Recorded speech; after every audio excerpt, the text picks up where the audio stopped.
Hello beautiful people, my name is Vendi and I'm here to bring you my March wrap-up. So March has been a really hectic, busy month for me, what with school and my personal life, and just a whole bunch of things came at me at once.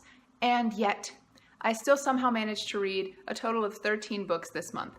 I know, I'm still not quite out of the woods considering all the things that I need to do to get my life back into some sort of semblance of order. So this video is one, being filmed way later than I expected, and two, I have a very, very busy day ahead of me.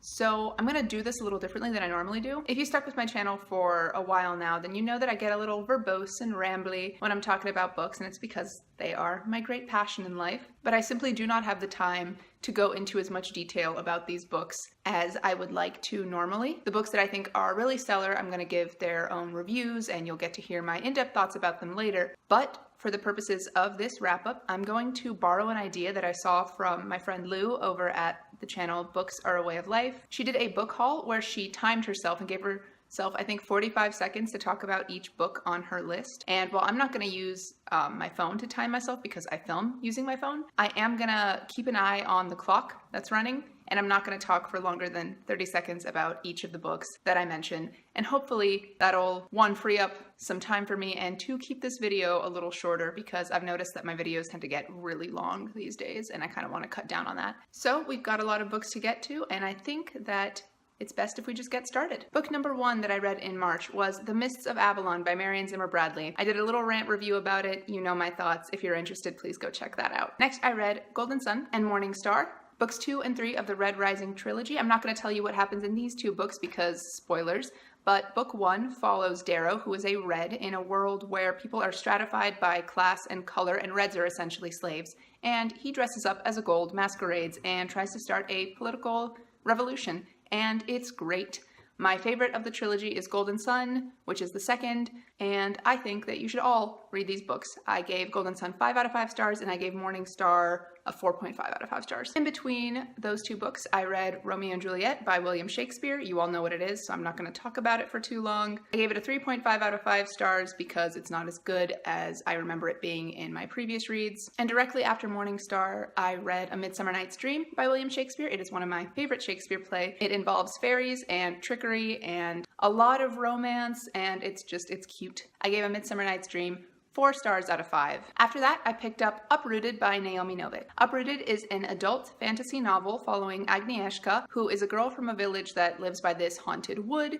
She is kind of taken from her village by this man called the Dragon, and the story goes from there. I really liked Uprooted. The pacing is a little odd, where the beginning is really, really slow burn, and then the end just feels like a lot of plot points are added in all of a sudden, and it goes a little faster than I would have liked. I think it would have benefited from being a duology. It felt a little bit insta-lovey at times, the romance that develops in here, but the female-female friendship between Agnieszka and her best friend Kasia was to die for. I gave it a 4.5 out of 5 stars, and I highly recommend you pick this one up. After Uprooted, I read The Bells by Dhonielle Clayton. I really enjoyed The Bells. I have a review of it already up on my channel, so if you want to hear my thoughts, please go watch that. If you don't know already, The Bells follows a belle called Camelia, or Camille, as she sort of discovers what it means to be a belle in this world of Orleans where most people are born really ugly, and belles are the only ones born naturally beautiful, and they can sort of make other people beautiful as well through a type of magic called Arcana. Camille wants to be the favored royal belle, but she sees things that are not quite as they seem,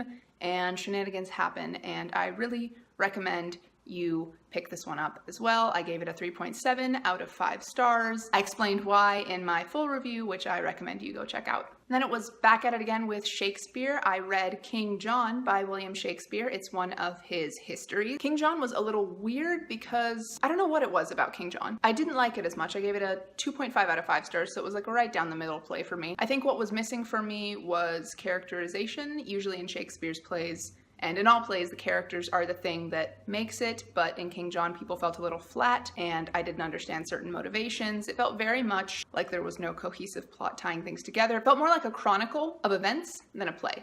I think is what my issue was with it. And so, like I said, I gave it a 2.5 out of 5 stars. After that, I dove into some nonfiction and I read Toxic Parents by Susan Forward. I read Toxic Parents as a sort of research tool for a character that I'm writing in one of my own fiction pieces. I think the book was very well structured. It went through the different types of toxic/abusive parents, and the second half of the book was basically how to handle and confront these parents if you feel like you can get to that point. It was very informative and very interesting, and God forbid if you're in a situation like that, I highly recommend picking it up. I think it could help a lot if that's the sort of thing you need. And if you're just interested in learning more about toxic parents and different parent-child dynamics, I also recommend picking it up because it really is interesting. There's a lot of case studies and oh, there goes my time. Well, it's fun.